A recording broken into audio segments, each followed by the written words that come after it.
Well, I'm looking forward to the next match, Pubstars versus High Voltage. We're getting the teams in because that was a quick 3-0 victory, and the team's match time is technically at 6 o'clock, but they are on standby, so we're getting those invites coming in. So we do thank you for your patience before we get this next battle underway. Pubstars was a team I was looking forward to see how they're going to perform. Unfortunately, they pulled out. Bear Huggers took their place. Bear Huggers, I have to give them credit, joining Season 1 with almost zero preparation, really, but they decided, yes, we'll play. We'll definitely play.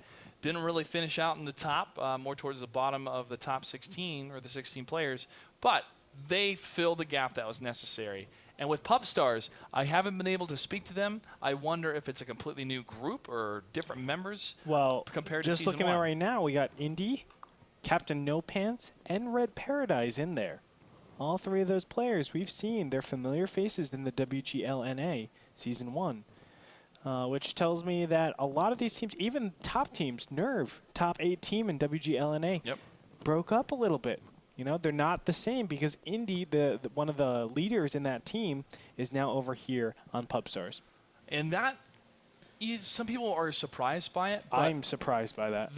The thing is, if you take a first-time experience in a sport, you have to see where your weaknesses are because of it's like you don't know the weaknesses in a metal until you actually put it into the fire, and that is how you're able to hone the metal and for it to get stronger and stronger and stronger. It has to be tested, the refiner's fire, and a lot of these teams went through that in Season 1, and they're going to have to separate themselves if need be. Maybe some guys just didn't work well with others, even though they're both very talented. And so, is it surprising to see that many changes? Perhaps, but I'm not surprised that changes did occur. Yeah, I mean, when we go back to the forging type of analogy, this is, well, a lot of the metal is being broken up and being put into different weapons, and now they're going to have to temper themselves again, you know. And I think because of that, Nerve is going to be a little bit looser in terms of their structure. You know, losing all these really fantastic players, I think that's going to hurt them a little bit. Which weapon would you choose? Sai, swords, bow staff? I used to have a Sai. Nunchucks. I used to do nunchucks a lot. Me too. I did Taekwondo as well for a good 5 years. But I think Sais are my thing because I absolutely loved throwing them. Yeah, and spinning them and getting the momentum throw. Yeah. So did Raphael, man. He loved those things. Well, that's why I did it. Raphael all the way, man. Rookil, do you have any favorite weapons? Gladius, possibly. It's a fantastic weapon. Gladius. It's a well-designed weapon. Roman Empire, just beautiful thing. Now I use the most tempered weapon I know. Your mind? No. Oh, what's that? My huge guns. I have these registered. Yeah? Because they're deadly. You put them on the 110s? You have to borrow them? Yes. 110s borrow them from you? The 110s borrow them from me. Great. Well, everybody, welcome back to WGLNA Season 2 Qualifier number 1. We wanted to cut into that media segment because we are almost ready for the next battle, and that is going to be between Pubstars and High Voltage. And Randall was actually telling us that you know some of the people that are on Pubstars. Yeah, I was in a Wreak Havoc with Rella for a long time. Excuse me, a long time, and he's a pretty good buddy of mine. We got along really well, and he's just a really silly guy. When I look down at this Pubstars lineup, I see a fantastic team. Every single one of these players is incredibly experienced. I don't think it matters much what tank you put them in. They will all perform exceptionally well. Yankee is one of the leaders of G. That is Gorillas, and they are a very well-renowned Clan Wars team. I talked about them earlier. This is a team with names that almost everyone in competitive World of Tanks should know. All of these names, and I expect them to perform very well. Definitely one of the favorites. Their opponents, however, High Voltage, I did recognize some of them as well. I helped out High Voltage for a little while in Clan Wars. Did a little bit of training when they were new. They're some pretty solid guys, you know, and I don't know how well they're going to fare against Pubstars, but I do expect them to bring at least a pretty good fight. You know, you said the Pubstars in the break were Unicum. Could you explain that a little bit? Oh yeah, Unicum. That kind of comes from. There's a rating system that was first the efficiency rating, which was, I think, in Russian first, and a mistranslation, or well, we could say mistranslation, but a translation says Unicum or unicorn. And so if you are a top 1%er, you are a magical unicorn or unicum, whatever you want to be. And it's just these players are definitely the cream of the crop level players in skill in World of Tanks. Do you know what a Unicum is? What is a Unicum? It is a radio communication system of a type used at small airports. Yeah, see, I'm going that's to go with why- unicorn. I think Yeah. unicorn's the proper translation. Yeah. All right, ladies and gentlemen, it's time for battle number 1 on ENSC. Let's get into the battle.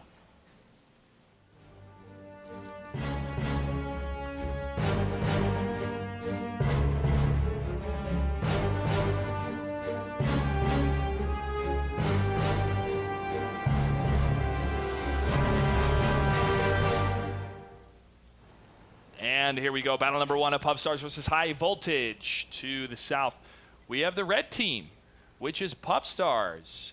And to the north, the blue team, that will be High Voltage. What do they have for tanks, Andre? 150, 100, 2 IS-3s, a T-69, and a 1390 over on the side of High Voltage.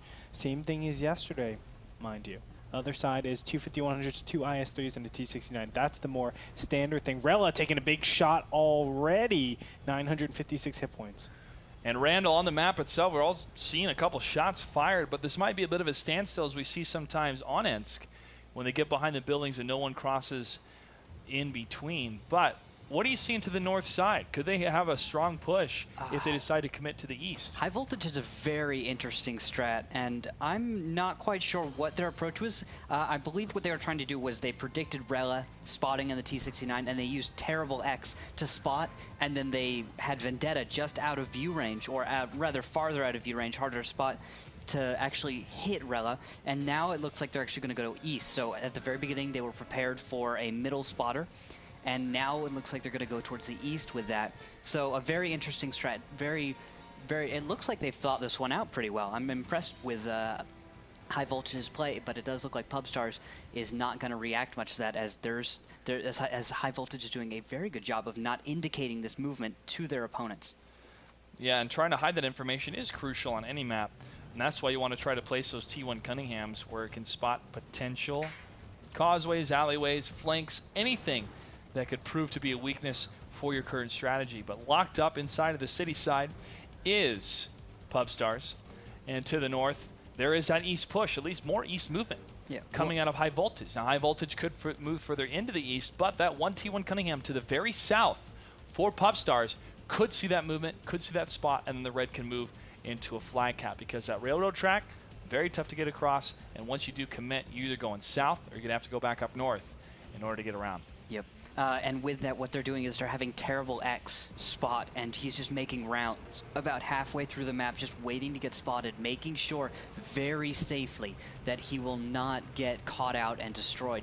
He's, as you're noticing he's doing this, he's making nice downhill returns. He's going downhill as he's returning home instead of going uphill and then trying to climb that hill and go towards the enemy. He's downhill and away. This is the proper way to scout in a 1390 when you're trying to play it safely. He's doing a very good job of also using terrain. He's verified now that there's no one all that far out, but he's staying safe. He's not going to, break away from that safe scouting route yet. He's just going to keep going in circles slightly further forward, and it looks like his allies are going to move up as well. Everyone has moved up at least to the F line, so we have that control at least on the east side. That far south, half of the map in the southeast, controlled by High Voltage. And Terrible X performed so well in the 1390, along with the other teams that we saw. That was the most popular tank when it came to performance yesterday. We'll see if Terrible X can continue that streak. And now those two light tanks to the north are going to spot the red, and the first blood goes down as Terrible X takes down Germaria in that T1. Poor guy did not stand a chance, and it does look like there's a T1 fight brewing on the other side of the map. That is Miserable and Quick 3D, or it's an MS1. And looks like Wick out of nowhere to come actually make that a really one-sided fight. Yeah, Miserable's like, thanks, man. So he cruises away with the reload, and Wick was able to get that ram damage. Troy built the other T1 still left alive for the blue team, for High Voltage. And here's the cap. This is a really intelligent cap, seeing that IS-3 out of position. Do they want to come back? Now, keep in mind, you can just go for the reset if you are in Pubstars' position. And they can just, reset the cap and cap themselves. But it's down to 15 seconds. Not a lot of time left to go ahead and reset this cap. 10 seconds left on the clock. Captain No Pants trying to lead the charge. Anything you can see, he's going to unload in the 15100. Does see the 1390 Terrible X. But he goes into a nice Crossfire from the two tanks just past that building, and he is able to get the reset, but the red base still under attack. Terrible X trying to line up some more shots. Vendetta and Cruin are taking some hits as well. Captain No Pants able to clean it up. Blue base is not under attack anymore. That is cleaned up by Troy Built against Miserable. 14 seconds left, 13 seconds. Independent in the IS-3 trying to land some hits around the corner. Vendetta on the chase against the 5100, and another reset happens on the map. Nicely done all over the place. Vendetta now going to clean up Captain No Pants, but he gets flanked by Wick. He's going to go down. Indy also taking that shot out. 451 hit points for Indy as Ekro Ren is going to go ahead and try to engage against him, but I do think he is clipping at this point. Blaze Zero now only down to 225 health, and Indy's going to take the great sweeping shot by blow. Independent as he moves back behind cover as a Kren in the T69 tries to swing around to clean that up. Wick is going to maybe clean up Rax in the IS-3 versus an autoloader. Independent shoots into Ekren. The T69 is going to have a couple more shots. One more good hit from Independent. Nope, that is going to be it for Independent as Ekren, the T69, is able to clean up what is left. But Rella and Wick get the final kills. Only one tank left alive for the blue team, and that's High Voltage. I am impressed with this play from Pubstars. You can see the Unicum status really taking into effect. I mean, they are all purple, and if you don't know what I mean, you know, there's this, as Rukil said, there's this rating system that will pop up if you have any mods, and it shows your name as purple, saying you are one of the best top 1% in all of World of Tanks. That is all of Pubstars. Just really a strong play, and we saw actually, I actually thought Rella was dead for a minute there in the fight, but then I realized he came back. He did a very good job at keeping himself alive. If Rella had not lived towards the end of this battle and preserved his T69, I don't think that we would have seen a victory, well, a very clear victory, or as clear victory by Pubstars. It was very close for a minute. Positionally, you had a huge disadvantage for Pubstars. High Voltage having a great cap pressure, great cap control. It was just so difficult to break. Trading blows back and forth in those tanks in that brawl mode, but Wick has not taken any damage in his IS-3, and that goes to show picking the right time to engage and the right time to flee. The rest of his teammates were able to stay alive. The shots were aimed towards them and not Wick. Wick was unloading shot after shot and anything that remained. Troy Build gets destroyed. Welcome back to WGLNA Season 2 Qualifier number 1. We just finished battle number 1 of Pubstars versus High Voltage, and Pubstars landed their hits and also performed very well at the IS-3s. Rukil, I'm going to have you break down the top 3, top 4 performers. Yeah, so if we jump into my screen, I've brought up the post-game stats, and I've actually got it looking up here. I'm looking at Volt, but Independent made 5 for 5 in that IS-3. This is just being efficient. You make your shots land. Now that's 5 for 5. Next we jump down to Wick. Now he did a lot less damage, but he got the kills that mattered. He finished off the right tanks, and that kind of cut down on his actual the potential damage he could have done. He got 6 for 6 shots. That is awesome for an IS-3 to get 6 for 6. Now I jumped down to Rella. He fired 13 times that battle. That's and that's 4 shots per clip.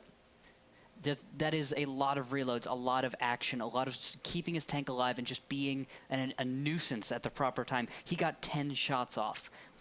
Just very good job there. I jumped down to No Pants finally, and he got 5 for 5. That is fantastic for Pubstars. On the other side, though, we saw Rox. We have to give a shout out to him. He did a good job with what he had. He did not sadly get a second reload in. That would have been a huge deal to get as a 5100. If he could have just reloaded once, that could have been the fight in a different direction, and so did the T69 for High Voltage. The rest of the team, unfortunately, was not as effective. We saw an IS-3 only get 3 shots off, no matter how accurate he was. The rest of the team, which was Blaze Zero and Terrible X, something happened there that broke down and did not allow them to get the proper shots off to win that fight. This is where we saw the efficiency of players come into play and and where they were just so effective with their shots, hitting everything, landing everything. And that's what wins a battle many times, especially when it's so close, like a brawl, when the cap is going like that, and when you have so much pressure to perform. They came out on top like that. Yeah. And I would argue that Pubstars had the worst position going into that engagement, having to poke around a corner, knowing that 5 nozzles are going to be pointed at you at all times. That's a really scary thing to have happen. Obviously, if you have all 5 tanks shooting at you, you're instantly dead.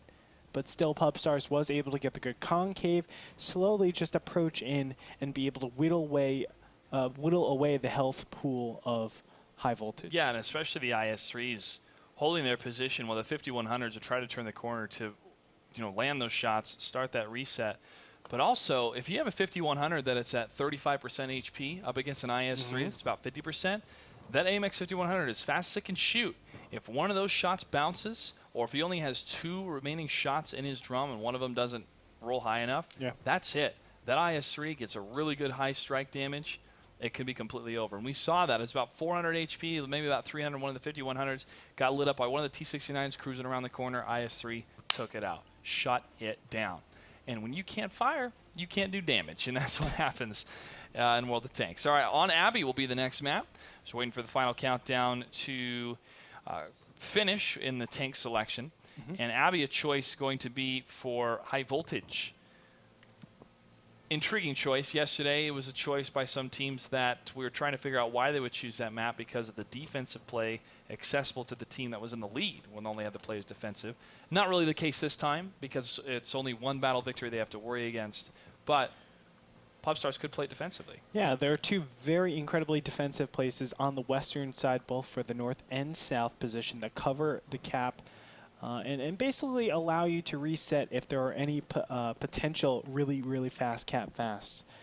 But it's going to be kind of interesting. Ruka, what's your take on Abbey? Like you were just saying, that high ground, South Cliff, North Cliff, I brought up the map, and that's a great place to defend your cap from. I would not doubt that we'll see at least one of these teams try and take that high ground and maybe hold there for a little bit of the map while they try and feel out their opponent.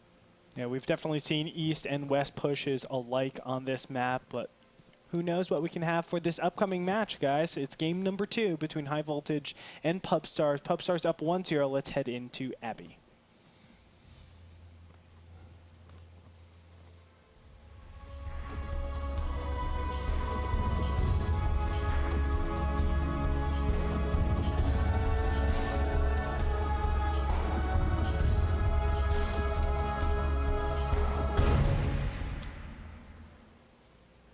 To the north is the red team. Pubstars are already heading over to the west and to the south. The blue team, it is High Voltage. What do we have for tank selection, Greetor? 150, 100, 2 T-69s, and look at this, 2 WZ-132s on High Voltage's side. On the other side, 5100, an IS-3, 2 C-69s, and a 1390. A little bit more conventional for Abbey. It looks like the red team, who is Pubstars, is moving all the way over to that north, very defensive position as we were talking about before in the pregame. Look at the spread of High Voltage. They already have that T1 going all the way to the north. It might be a T1 battle heading up to that side. Is it Miserable or Jamaria that's going to be able to fight against it? No, it's the WZ-132s, and they get the kill. And now that can put some serious flag pressure, while the 2 heavy tanks, 1 heavy tank and the 2 mediums will have to shoot into that direction. Rocks takes a couple hits right into him. He's dead. And there he goes. Completely destroyed, rocked out.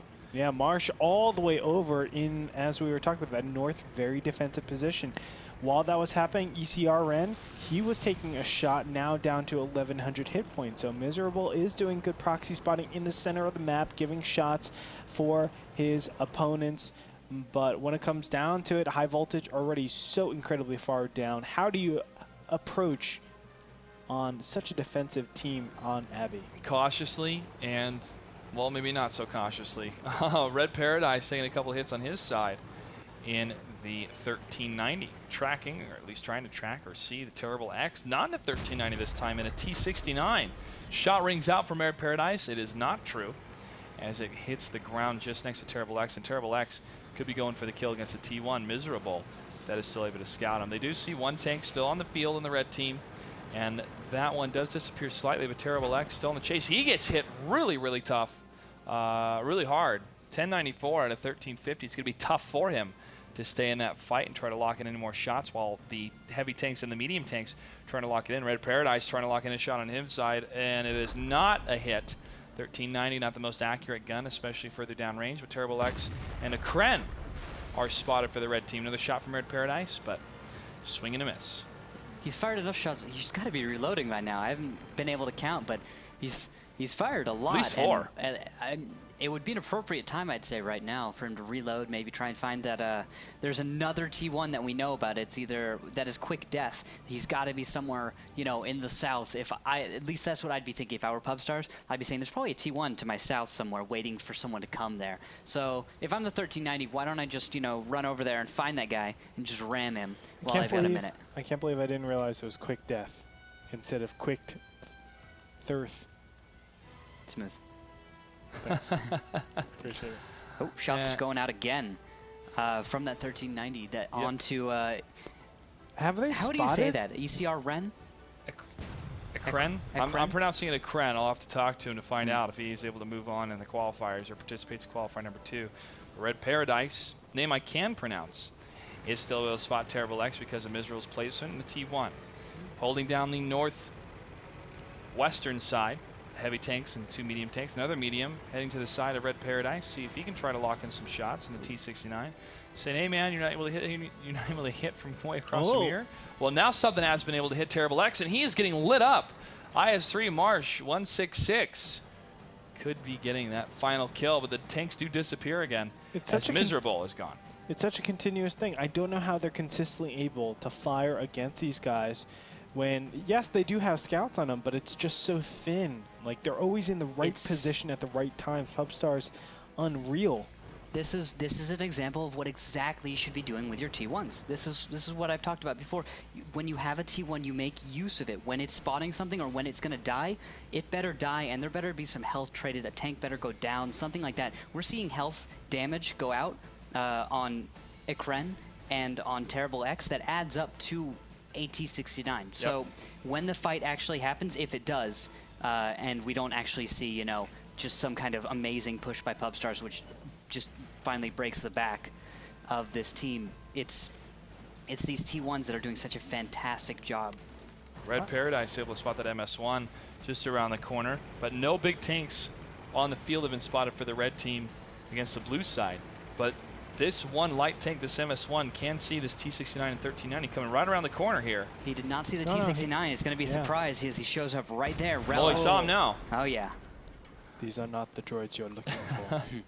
Move along, says Rella, as he continues to follow Red Paradise. The battle buddies on the west side of the map. Always have a battle buddy. That's right. I mean, they could have come around that corner, and we could have had the WZ-132 and the 5100 have come all the way around the map and just been there covering that T1. Very smart, very safe move to move in there with a friend. So, however, of course, you can see on if we jump to my screen, we see Vendetta and Troy Built have actually stayed over in the northeast and aren't actually able to do all that much right now. They can't approach across this open ground. They will get spotted, and looks like No Pants got spotted. In return, I don't think Vendetta has been spotted. He's sitting here. He's got some nice bush cover, actually, and he only needs to spot with the top of his tank, and the rest of it is hidden in that little defilade, so he's doing a great job of spotting the enemy 5100 while staying in cover himself. Unfortunately, I don't think that high voltage is in any kind of position to take advantage of this spotting. No, they're not, especially because of the placement of March 166, Captain No Pants. Captain No Pants actually moving a little bit further north. He is able to see Vendetta 6-8. He gets hit in the track, and his fuel tank is ruptured. Track gets hit again. He's able to repair it. 515 at 1400. Vendetta, the 5100 across the way, just unloading on Captain No Pants. One more shot, and he will go down. Will Vendetta move across the hill? He will not. He won't. He won't I think he's clipping right now. No, he's very smart. He's taking that free damage he's getting, evening up the odds, and he's not going to get greedy and not going to waste his own health for something which probably wouldn't have worked out anyway. It's such a long distance. There's no way you're going to be able to get to your enemies safely and actually attack them. There's too many opponents. Oh, big fight going on, and EC Ren, he's not in a good position. 118 hit points left with those IS-3s and that single T-69. Now rounding the bend, Rella trying to get a shot on him, but it looks like EC Ren is going to get into a position where he doesn't, well, I shouldn't say doesn't have to worry, but he has to keep running. Starsky and Hutch, a.k.a. Rella, and Red Paradise now trying to move across the way here. but they are going to stop. Captain No Pants to the north is holding down against that flag cap. Does he have enough HP, though, to try to get a reset? Nope. Vendetta 68 gets shot from across the way. 978 out of 1,400 versus 229 out of 1,400. Vendetta and the other 5,100 trying to line up those hits against Captain No Pants and gets the kill. Cleans up the north as the rest of the red tanks are in the middle of the field. Oh, and there goes the Rocks that is Terrible X in his T69 as they are pinned, and they're just going to get taken apart. Independent pinning them in position, and then Marsh and Rella coming around the sides. Perfect surround there. Nothing they could have done to get out of that alive. Just very unfortunate. Blaze Zero unloading, but a lot of pop marks into the ground as Red Paradise cleans up the T1. 32-16. Double the tier points on the field in favor of the leader, Independent, and the rest of his team, which is Pubstars. They go for cap. That's a smart thing to do since a WZ 132 and a 5100 are not going to be able to contest anything. It's perfectly screened. They can't even get on cap to... No, he leaves cap. Nope, Red Paradise left. He wants the win. They want the win. That's because they finally found their opponent. I don't think Pubstars was quite sure where High Voltage had run off to, and they didn't want to waste time, running around the map trying to find those last few guys. So it looks like after they find them, it's just time to get those final few delicious kills. They want them to make them pay for those repair costs. Rella and Marsh 166 leading the charge. Marsh gets hit on the side. Another hit, 306, but Rella is able to move up because of it as they focus fire Marsh in the IS-3. WC 132, Troy built top of the cliff. T69 from Independent approaching from the other side as Rella takes to the east side of the approach up into the flag cap. Troy Built, only one left alive. He's saying, come and get me, guys. You're going to fight for it. Troy Built taking a shot from Independent. Independent lining up. One more hit, 204 HP. Oh, Troy Built misses. His gunner's dead. He didn't, and so his turret was traversing so much slower that threw off his shot. Probably didn't expect that. Nope, and when you're in that type of field, that can happen. Rella takes down Troy Built, and Pubstars takes a battle victory. We'll talk more about their placement and awesome strategy after this. Welcome back, WGLNA Season 2 Qualifier number 1. We just saw battle number 2 go in favor of Pubstars, and we're going to find out what's going to happen in battle number 3 if they could sweep the series. Torb, your thoughts on that battle? It was, well, as soon as they lose the WZ-132, it's basically over. We were talking about this a little bit in the break, but after that, it's so hard to come back on Abby. There's just so many different options once you're down a whole Tier 8 tank.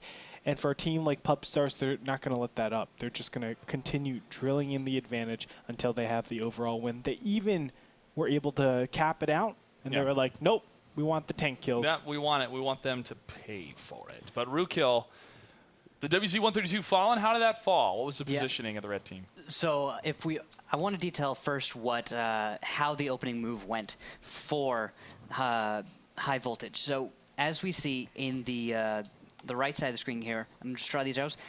2 WZ-132s just blitzing right up to the northeast. Very interesting strat, very bold move. Actually bold, just really interesting play. I was kind of impressed to see if it would work. Definitely wanted to see it work. It would have been very cool to see on Abby, light tanks working like that. Unfortunately, when they started going on up there, they ran into a T1. But guess what? When they started taking out that T1, there was perfect cover fire on him from the North Cliff, and those shots, they all rang true, and we had a WZ-132 go down very quickly. That's 8 whole points for 1, and that is a huge lead that we saw for Pubstars. Now, following that, guys, we had something else happen. We had another T1, and that is a T1 in D5. That T1 in D5, the positioning there was so fantastic because Red Paradise had shots that on the upper road here in the Abbey, whilst the allies from the North Cliff got shots in when one of the T69s actually got bold enough to come all the way in and try and kill that T1. So we had both T1s when they died for a lot. They died for almost a whole tank's worth of damage, which set, it was around 3K damage from those 2 T1s. Wow, that is 3K damage. That's intense. Very intense indeed. What else is going to be intense is what's going to happen on Himmelsdorf, which is going to be the next map. I talked about this yesterday. Hill play was very commonplace at the beginning of the Season 1. then it started to get more tricky. We hardly ever saw Hill play towards the end of Season 1, at least at the group stage. Season 2, that's mostly what we've seen so far, at least for the qualifiers. The advantages of the Hill play are astronomical if the rest of the team is completely open down those alleyways. But for the most part, that's not really the case. And we've seen some division of sending maybe 1 or 2, maybe even 3 heavy tanks up to the hill and reassessing if they can get a couple HP shots, HP advantage shots, and then going down the other way and defending against Tank Alley or defending against the west side. But it takes forever to get up there. And I actually would probably think both these teams are going to play more to the western section. We'll see. I mean, with Pubstars, honestly, I think they feel so confident right now that they can do anything that they want and still come out on top. They've been good in brawling. They've been good at just covering their T1s, making sure they're backed up at all times. This is great fundamental play. We haven't even seen any interesting strategies coming out of them because they haven't needed to use any of those. Let's jump into the game. It's Himmelsdorf, battle number 3 of Pubstars versus High Voltage.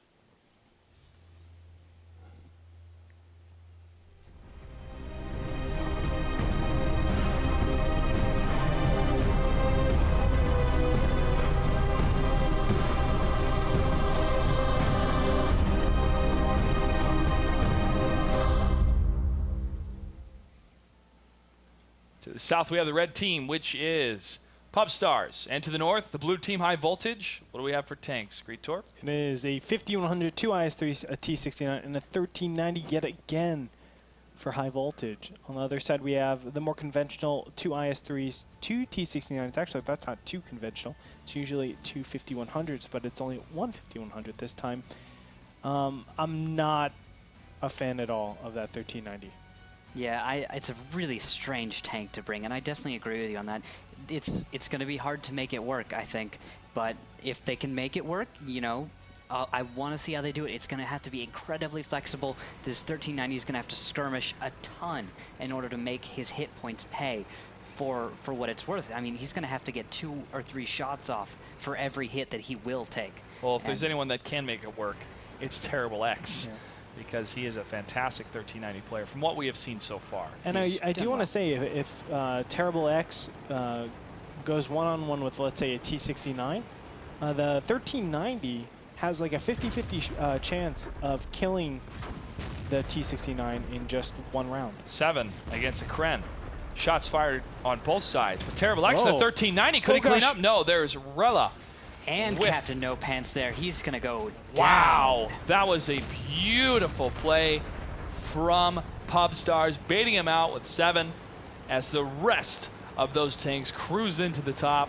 They thought maybe it's just 1. I'll get a couple shots on it. Terrible X chose poorly coming around that corner. But it comes down to it. I mean, that is the strategy that you're doing.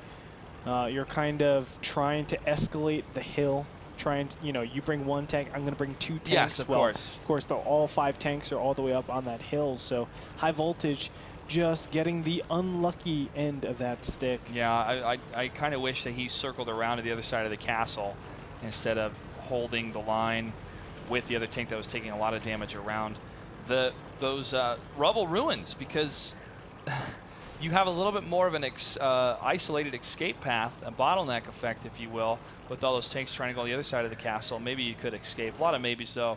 It's very unfortunate for Terrible X and the red base under attack. Zevin is going to go ahead and head to the south side where the rest of his team tries to deal with the flag cap. No, 2 going down the alleyway. There's only 20 seconds left. And you know what, Clutch? I actually feel like all the other red players are not in position to deny this cap.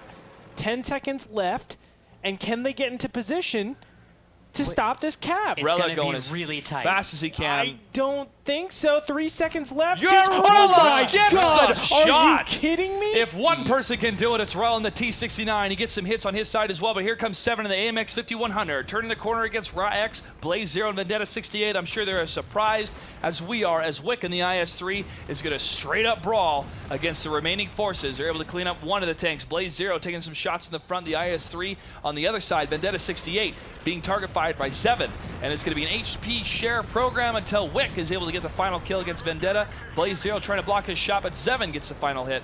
Blaze 0, 362 HP against 324. Last 3 hits Independent gets a kill, gets Blaze 0. And that does it. Pubstars are your victors. Seconds away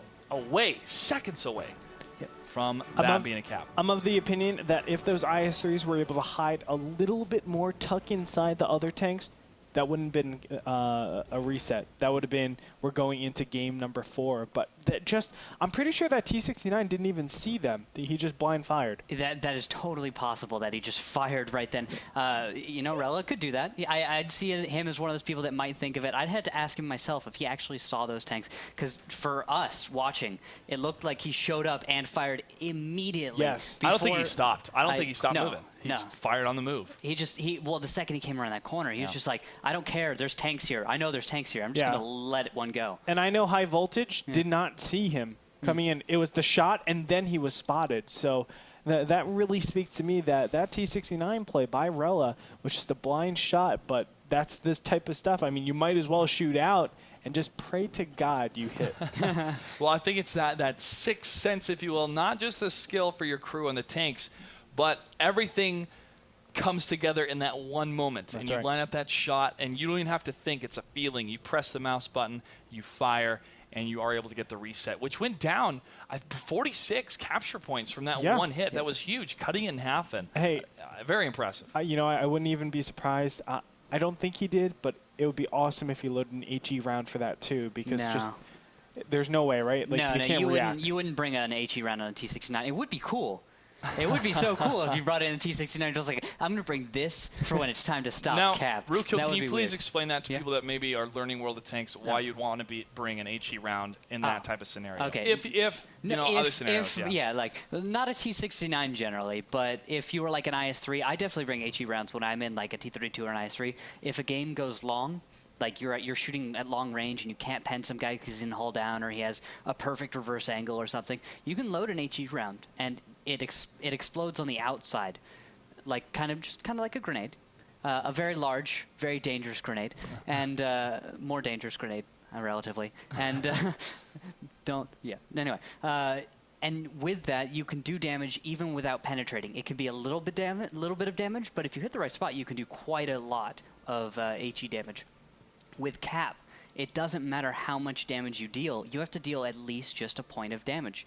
I believe, I'm not sure if it's still this way, but you used to be able to just break a track and it would just reset cap. But I don't know if nowadays it doesn't work that way. There was a change sometime with that, but HE can be used to stop cap. Doesn't matter how much damage you do.